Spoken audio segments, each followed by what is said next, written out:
യേശുവിൽ ഏറ്റവും അനുഗ്രഹീതരായ പ്രിയപ്പെട്ടവരെ, ഈസ്റ്ററിൻ്റെ നല്ലൊരു ദിവസമൊക്കെ കഴിഞ്ഞ് പ്രതീക്ഷയോടെ നമ്മൾ അടുത്ത ദിവസത്തിലേക്ക് പ്രവേശിച്ചിരിക്കുവാണ്. സന്തോഷമായിട്ടിരിക്കുന്നു, സമാധാനത്തോടെ ആയിരിക്കുന്നു എന്നൊക്കെ വിശ്വസിക്കുന്നു. നിങ്ങൾക്ക് വേണ്ടി എല്ലാ ദിവസവും പ്രാർത്ഥിക്കുന്നുണ്ട്. എല്ലാ ദിവസവും ദൈവവചനത്തിലൂടെ ഒരനുഗ്രഹം നിങ്ങളുടെ ജീവിതത്തിൽ വരുന്നുണ്ട്. അങ്ങനെ ഒരു പ്രാർത്ഥനയും ഒരു വചനവും കിട്ടുന്നത് ഒട്ടും വില കുറച്ച് കാണാൻ കഴിയില്ല. നമ്മളറിയാത്തത് കൊണ്ടാണ് നമ്മളിങ്ങനെയൊക്കെ എല്ലാ ദിവസവും പ്രാർത്ഥിക്കുമ്പം എത്രയോ ദുരിതങ്ങളുമാണെന്നറിയാമോ നമ്മുടെ ജീവിതത്തിൽ വരാൻ സാധ്യതയുള്ള പലതും ജീവിതത്തിൽ നിന്ന് മാറിപ്പോയത്. പല അനുഭവങ്ങളും നമുക്കുണ്ട്. നമ്മുടെ ജീവിതത്തെ പരിശോധിക്കുമ്പം ജീവിതത്തിൽ സംഭവിക്കേണ്ട പല തകർച്ചകളും ദുരന്തങ്ങളും ദുർമരണങ്ങളും അനർത്ഥങ്ങളൊക്കെ മാറിപ്പോയി. ദൈവത്തിൻ്റെ കരം നിന്നെ സഹായിക്കുന്നത് കൊണ്ടാണ്.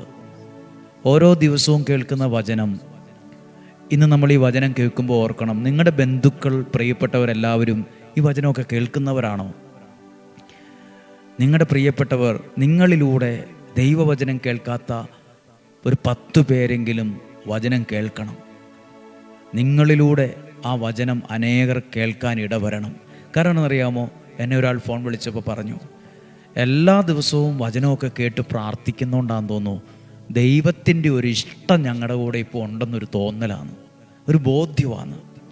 ദൈവത്തിൻ്റെ വചനം കേൾക്കുക, ആ വചനം അനേകർക്ക് കൊടുക്കുമ്പം ലോകത്തുള്ള എല്ലാവരുടെയും ഇഷ്ടം കിട്ടുമോ ഇല്ലയോ എന്ന് എനിക്കറിയില്ല. പക്ഷെ സർവശക്തനായ ദൈവത്തിൻ്റെ ഒരു ഇഷ്ടം ആ എൻ്റെ മേൽ, ഈ പറയുന്ന എൻ്റെ മേൽ, ഈ ഷെയർ ചെയ്യുന്ന എൻ്റെ മേൽ, എൻ്റെ കുടുംബത്തിൻ്റെ മേൽ ഉണ്ടാകാതിരിക്കില്ല. അതൊരു വലിയ കാര്യമാണ്. ദൈവത്തിൻ്റെ ഇഷ്ടം, ദൈവം ഒരിക്കലും പിണങ്ങത്തില്ല. ആ ഇഷ്ടം, ദൈവത്തിൻ്റെ ഇഷ്ടമുണ്ടാവുക, അത് ഏറ്റവും വലിയൊരു ഭാഗ്യമാണ്. ഞങ്ങൾ നിങ്ങൾക്ക് വേണ്ടി പ്രാർത്ഥിക്കുന്ന പ്രാർത്ഥന നിങ്ങളിലെത്തുന്നുണ്ട് തെറ്റാതെ. അത് നിങ്ങളുടെ കുടുംബത്തിൻ്റെ മേൽ, ജീവിതത്തിൻ്റെ മേൽ ഒക്കെ ശക്തമായി നിൽക്കുന്നുണ്ട്. നമ്മുടെ വീടുകളിലൊക്കെ TV കാണുമ്പോഴേ കയ്യിലിരിക്കുന്ന റിമോട്ട്, TV ഇരിക്കുന്നത് ഇത്ര മീറ്റർ അപ്പുറത്താണ്. ആ സെറ്റിയിലോ കസേരയിലോ ഇരുന്ന റിമോട്ടിൻ്റെ ഒരു സ്വിച്ച് ഞെക്കുമ്പം, ചാനൽ മാറുമ്പം ആ റിമോട്ടും TVയും തമ്മിൽ കണക്ട് ചെയ്യുന്ന ഒരു പ്രകടമായ ഒരു വയറിങ്ങും ഇല്ല. പക്ഷെ ഒരു നെറ്റ്വർക്ക്, എന്തോ ഒരു സംഭവം പാസ് ചെയ്യുന്നുണ്ട്. കാണുന്നില്ലേലും ഒരു നെറ്റ്വർക്ക് അതിനകത്തുണ്ട്. ഇതുപോലെ ദൈവവചനം വിശ്വാസത്തോടെ കേൾക്കുന്ന വ്യക്തിയിലും കുടുംബത്തിലും നിലനിൽക്കുന്ന കുറേ അനുഗ്രഹങ്ങളുണ്ട്. പ്രവർത്തിക്കുന്ന ചില നെറ്റ്വർക്കുണ്ട്. ദൈവ സാന്നിധ്യത്തിൻ്റെ, ദൈവ സംരക്ഷണത്തിൻ്റെ, ദൈവം കൂടെയുള്ളതിൻ്റെ, ദൈവം കൈവിടാതെ പൊതിഞ്ഞ് സൂക്ഷിക്കുന്നതിൻ്റെ ചില നല്ല അനുഭവങ്ങൾ ആ വീടിനകത്ത്, ആ വ്യക്തിയിൽ നിറഞ്ഞു നിൽക്കും. പ്രതീക്ഷയോടെ, പ്രാർത്ഥനയോടെ ഈ വചനം കേൾക്കാം. ഉൽപ്പത്തി പുസ്തകം 39-ാം അധ്യായം 2-ാമത്തെ വാക്യം ആദ്യമായിട്ടൊന്ന് കേട്ടെ. ഉൽപ്പത്തി 39:2.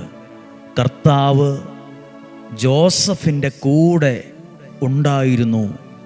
ദൈവം ഒരാളുടെ കൂടെ ഉണ്ടായിരുന്നു എന്ന്. അതുകൊണ്ട് അടുത്ത വാക്യം എന്നറിയാമോ, ദൈവം എൻ്റെ കൂടെ ഉണ്ടായിരുന്നതിൻ്റെ പ്രത്യേകത, എല്ലാ കാര്യങ്ങളിലും അവന് ശ്രേയസ്സുണ്ടായി. ബൈബിളിൽ നോക്കിക്കേ, എല്ലാ കാര്യങ്ങളും ഉണ്ടോന്ന്. ഏതേലും 1-2 കാര്യത്തിലല്ല, 5-10 കാര്യത്തിലല്ല, എല്ലാ കാര്യങ്ങളിലും അവന് ശ്രേയസ്സുണ്ടായി. ദൈവം കൂടെയുള്ളപ്പോഴാണ് നിനക്ക് ശ്രേയസ്സുണ്ടാകുന്നത്, അനുഗ്രഹമുണ്ടാകുന്നത്. ആരൊക്കെ കൂടെയുണ്ടെന്ന് പറഞ്ഞാലും ഉണ്ടല്ലോ, അതൊന്നും വലിയ കാര്യമുള്ള കാര്യമല്ല. ചില സമയത്ത് ചിലർ പറഞ്ഞിട്ടില്ലേ, ഇങ്ങനെ കുറേ പേര് കൂടെ ഉണ്ടായിട്ട് എന്നാ കാര്യമെന്ന്. എന്നാൽ ദൈവം കൂടെ ഉണ്ടായിട്ട് എന്നാ കാര്യമെന്ന് ഒരിക്കലും പറയണ്ട, ഒരിക്കലും ചിന്തിക്കണ്ട. ദൈവം നിൻ്റെ കൂടെ ഉണ്ടെങ്കിൽ നീയുമായി ബന്ധപ്പെട്ട് നിൽക്കുന്ന എല്ലാ കാര്യത്തിലും തകർച്ചയുണ്ടാകുമെന്നല്ല, വിഷമം ഉണ്ടാകുമെന്നല്ല, എല്ലാ കാര്യത്തിലും ശ്രേയസ് ഉണ്ടാവും. എല്ലാ കാര്യത്തിലും ശ്രേയസ് എന്ന് പറഞ്ഞാൽ ഐശ്വര്യം ഉണ്ടാവും. പഠിക്കുന്ന ആളാണോ, ബിസിനസ്സാണോ, ജോലിയാണോ, നഴ്സാണോ, ഡോക്ടറാണോ, എൻജിനീയറാണോ, സാധാ എന്തെങ്കിലും ഒരു ചെറിയ ജോലി എടുക്കുന്ന ഒരാളാണോ? കൃഷിക്കാരനാണോ? അതോ ചെറിയ വെൽഡിംഗ് വർക്ക് ചെയ്യുന്ന ആളാണോ? അല്ലെങ്കിൽ മെക്കാനിക്കാണോ? ഭക്ഷണം ഉണ്ടാക്കുന്ന ആളാണോ? ഹോട്ടൽ മാനേജ്മെൻറ്റ് കഴിഞ്ഞ ആളാണോ? എന്തുമാകട്ടെ, എന്ത് ലാബ് നടത്തുവാണോ? എന്തു പഠിക്കുവാകട്ടെ, കുടുംബജീവിതമാണോ, ശുശ്രൂഷയാണോ, എന്താ നീ ചെയ്യുന്നത്? ദൈവം നിൻ്റെ കൂടെ ഉണ്ടെങ്കിൽ എല്ലാ കാര്യത്തിലും ശ്രേയസ്സുണ്ടാവും. ദൈവത്തിൻ്റെ വചനം സ്വീകരിക്കുന്ന നിങ്ങളിൽ അത് അനുഭവിക്കാൻ കഴിയും. ദൈവത്തിൻ്റെ അനുഗ്രഹം നിന്നെ പുറകോട്ടല്ല, മുന്നോട്ടാണ് കൊണ്ടുപോകുന്നത്. എല്ലാ കാര്യത്തിലും ശ്രേയസ്സുണ്ടായി. 3-ാമത്തെ വാക്യമോ, കർത്താവ് അവൻ്റെ കൂടെ ഉണ്ടെന്നും അവൻ ചെയ്യുന്നതൊക്കെ അവിടുന്ന് മംഗളകരമാക്കുന്നുവെന്നും അവൻ്റെ യജമാനന് മനസ്സിലായി. അതിന് ഫ്ലെക്സ് നോട്ടീസൊന്നും അടിച്ചില്ലല്ലോ, വാട്സപ്പിൽ ഷെയറൊന്നും ചെയ്തില്ലല്ലോ. എൻ്റെ കൂടെ ദൈവമുണ്ട്, നിങ്ങൾ അറിഞ്ഞായിരുന്നോന്നൊന്നും പറഞ്ഞില്ല. ദൈവം കൂടെ ഉണ്ടെന്ന് യജമാനന് നോട്ടീസ് അടിക്കാതെ, ഫ്ലെക്സ് അടിക്കാതെ തന്നെ മനസ്സിലായി. ദൈവം നിൻ്റെ കൂടെ ഉണ്ടെന്നുണ്ടല്ലോ, ശത്രുക്കൾക്ക് പോലും മനസ്സിലാകും. നിന്നെ എതിർക്കുന്നവരും വിമർശിക്കുന്നവർക്ക് പോലും മനസ്സിലാകും. ഉള്ളിലെങ്കിലും പറയും, ദൈവമുണ്ട് ആ വ്യക്തിയുടെ കൂടെ, ആ കുടുംബം, അല്ലെങ്കിൽ ആ പ്രതിസന്ധിയിലൊന്നും ഇങ്ങനെ കയറി വരത്തില്ല, അല്ലെങ്കിലൊന്നും ഇങ്ങനൊന്നും ജീവിക്കാൻ പറ്റത്തില്ല, ആ പിള്ളേരൊന്നും ഇങ്ങനെ രക്ഷപ്പെടത്തില്ല, ആ പരീക്ഷയ്ക്ക് പാസ്സാകത്തില്ല. ദൈവം കൂടെ ഉണ്ടെന്ന് പലരും മനസ്സിലാക്കാനിടവരും. ഞാൻ ചെയ്യുന്ന ഈ ശുശ്രൂഷ 5-10 മിനിറ്റ് വചനം പറയുന്നത് ദൈവം കൂടെ ഉള്ളത് കൊണ്ടാണല്ലേ ഓരോ ദിവസവും ഓരോ വചനം പറഞ്ഞ് നിങ്ങൾക്ക് വേണ്ടി പ്രാർത്ഥിക്കാൻ കഴിയുക. ആ വചനത്തിൽ അനേക ലക്ഷക്കണക്കിന് ആളുകൾ ഈ വചനം സ്വീകരിക്കുന്നത് എൻ്റെ വാക്ചാതുര്യം കൊണ്ട്, ഉപയോഗിക്കുന്ന മൈക്കിൻ്റെ പ്രത്യേകത കൊണ്ടോ ഈ സ്ഥലത്തിൻ്റെ പ്രത്യേകത കൊണ്ടോ ഒന്നുമല്ല, ദൈവം എൻ്റെ കൂടെ ഉള്ളത് കൊണ്ടാണെന്നാണ് ഞാൻ വിശ്വസിക്കുന്നത്. ദൈവം ഈ ശുശ്രൂഷയുടെ കൂടെ ഉണ്ടെന്നാണ് ഞാൻ വിശ്വസിക്കുന്നത്. ദൈവം കൂടെയുണ്ടോ? ചെയ്യുന്ന കാര്യം 5 മിനിറ്റ് ആയാലും 10 മിനിറ്റേ ഉള്ളിലും 1 മിനിറ്റേ ഉള്ളിലും ദൈവം നിൻ്റെ കൂടെ ഉണ്ടെന്ന് അനേകർ മനസ്സിലാക്കാനിടവരും.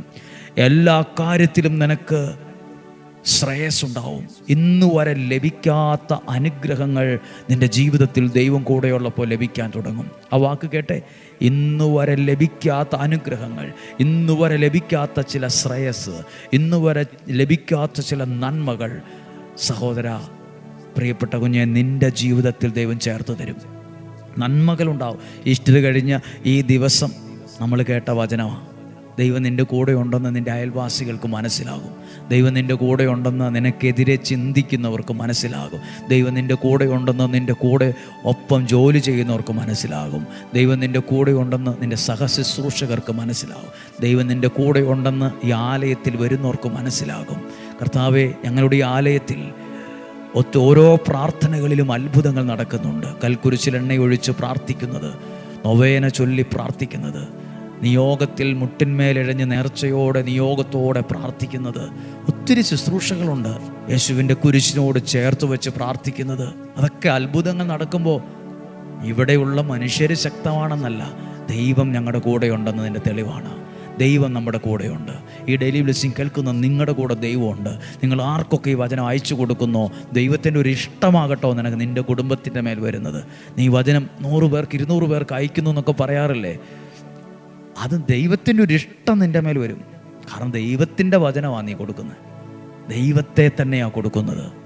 അപ്പോൾ ദൈവത്തിൻ്റെ ഇഷ്ടം എനിക്ക്, അതാണ് എൻ്റെ ഏറ്റവും വലിയ സമ്പത്ത്. ദൈവത്തെ കൊടുക്കുന്നവൻ്റെ മേൽ ദൈവത്തിൻ്റെ ഒരു ഇഷ്ടമുണ്ട്. നമുക്ക് പ്രാർത്ഥിക്കാം. കർത്താവേ, ഈ വ്യാഴം വെള്ളി ദിവസങ്ങളെ പ്രത്യേകം ഓർത്ത് പ്രാർത്ഥിക്കുവാണ്. ധാരാളം ആളുകൾ വരുമായിരിക്കാം. എല്ലാവർക്കും അനുഭവമാകത്തക്ക വിധം ശുശ്രൂഷകളെ ക്രമീകരിക്കണമേ. ദൂരെ നിന്ന് വരുന്നവർ, സമീപത്തു നിന്ന് വരുന്നവർ, സമയം കണ്ടെത്തി ത്യാഗത്തോടെ വരുന്നവർ, സകലരെ അങ്ങ് കാക്കണമേ. ഈ ആലയത്തിൽ ഇവിടെ വന്ന് നിയോഗം സമർപ്പിച്ച ആയിരക്കണക്കിന് ആളുകളെ ഞങ്ങൾ ഓർത്ത് പ്രാർത്ഥിക്കുന്നു. നിയോഗ കൊന്ത ചൊല്ലി പ്രാർത്ഥിക്കുന്നവരെ, നിയോഗത്തോടെ പ്രാർത്ഥിക്കുന്നവരെ ഓർക്കുന്നു. ഇവിടെ വന്ന് നിയോഗം എഴുതിയിട്ട് ഓരോ വ്യക്തികളെ, കുടുംബങ്ങളെ ഓർത്ത് പ്രാർത്ഥിക്കുന്നു. കർത്താവേ, അങ്ങയുടെ നാമത്തിൽ ഈ വചനത്തിലൂടെ ഇവരെ അനുഗ്രഹിച്ച് പ്രാർത്ഥിക്കട്ടെ. ദീർഘായുസ്സും ആരോഗ്യവും സമ്പത്തും സമാധാനവും ഐശ്വര്യവും ഉണ്ടാകട്ടെ.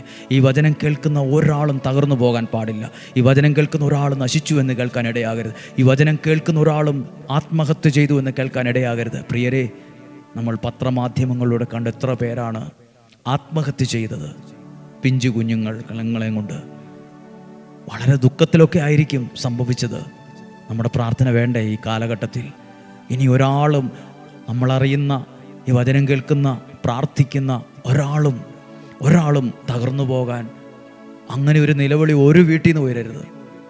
ഒത്തിരി പ്രയാസത്തിലിരിക്കുന്നവരുണ്ട്, അതൊക്കെ മറികടന്ന് വരുന്നേ. അതിനെയൊക്കെ അതിജീവിക്കാൻ നിനക്ക് പറ്റും. മനസ്സുകൊണ്ട് നീ തളരണ്ട. ദൈവം നിൻ്റെ കൂടെ ഉണ്ട്.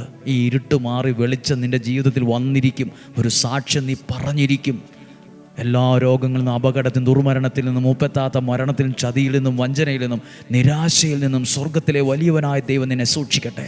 നിൻ്റെ കുടുംബത്തെ സൂക്ഷിക്കട്ടെ. ആരും പിണക്കത്തിലോ വാശിയിലോ ദേഷ്യത്തിലോ ഒന്നും കഴിയണ്ട. ദൈവം അതിനെല്ലാം ഒരുമിച്ച് ചേർക്കട്ടെ. സ്നേഹത്തോടെ ആയിരിക്കട്ടെ. യേശുവിൻ്റെ നാമത്തിൽ അനുഗ്രഹിച്ച് പ്രാർത്ഥിക്കുന്നു, ഇപ്പോഴും എപ്പോഴും എന്നേക്കും. ആമേൻ. നല്ലൊരു ദിവസം. നിങ്ങളിലൂടെ ഇന്നുവരെ വചനം കേട്ടിട്ടില്ലാത്ത, ദൈവത്തെ അറിഞ്ഞിട്ടില്ലാത്ത ഒരു 10 പേരെങ്കിലും വചനം കേൾക്കാനിടയാകട്ടെ. അതിലൂടെ ദൈവത്തിൻ്റെ ഒരു ഇഷ്ടം നിനക്ക് ലഭിക്കാനിടയാകട്ടെ. ദൈവത്തിൻ്റെ സമാധാനം നിനക്ക് ലഭിക്കട്ടെ. യേശുവിൻ്റെ നാമത്തിൽ അനുഗ്രഹിച്ച് പ്രാർത്ഥിക്കുന്നു. നാളെയും 5:30 ഒരുമിച്ച് കാണാം. ഒരുമിച്ച് കാണുന്നത് വരെ ഉള്ളം കയ്യിൽ എന്ന പോലെ ദൈവം നമ്മെ സൂക്ഷിക്കട്ടെ. ആമേൻ.